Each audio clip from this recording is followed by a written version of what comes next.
One philosopher asserted that he knew the whole secret. He surveyed the two celestial strangers from top to toe, and maintained to their faces that their persons, their worlds, their suns and their stars were created solely for the use of man. At this assertion, our two travelers let themselves fall against each other, seized with a fit of inextinguishable laughter.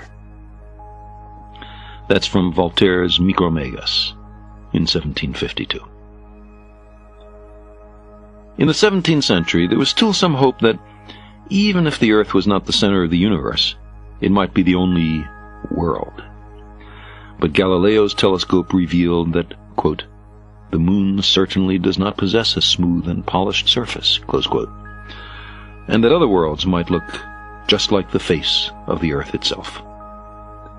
The moon and the planets showed unmistakably that they had as much claim to being worlds as the Earth does, with mountains, craters, atmospheres, polar ice caps, clouds, and, in the case of Saturn, a dazzling, unheard-of set of circumferential rings. After millennia of philosophical debate, the issue was settled decisively in favor of what was called the plurality of worlds. They might be profoundly different from our planet. None of them might be as congenial for life, but the Earth was hardly the only one.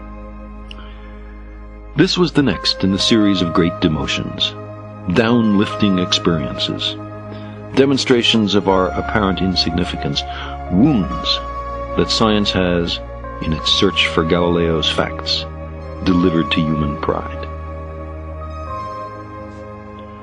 Well, some hoped, even if the Earth isn't at the center of the universe, the Sun is. The Sun is our sun.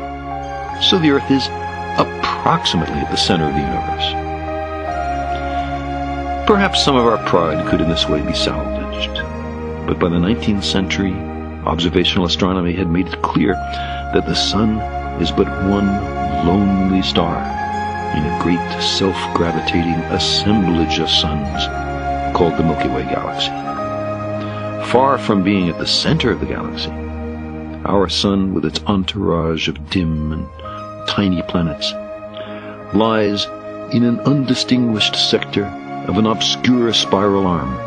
We are 30,000 light years from the center. Well, our Milky Way is the only galaxy. The Milky Way galaxy is in fact one of billions, perhaps hundreds of billions, of galaxies notable neither in mass, nor in brightness, nor in how its stars are configured and arrayed. Some modern deep sky photographs show more galaxies beyond the Milky Way than stars within the Milky Way. Every one of them is an island universe containing perhaps 100 billion suns. Such an image is a profound sermon on humility.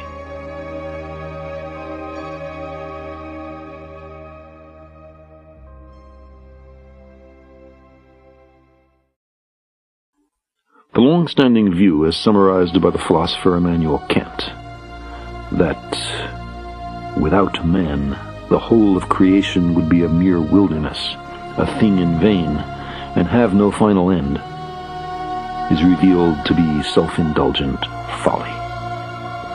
A principle of mediocrity seems to apply to all our circumstances. We would not have known beforehand that the evidence would be so repeatedly and thoroughly incompatible with the proposition that human beings are at center stage in the universe. But most of the debates have now been settled decisively in favor of a position that, however painful, can be encapsulated in a single sentence. We have not been given the lead in the cosmic drama. Perhaps someone else has. Perhaps no one else has. In either case, we have good reason for humility.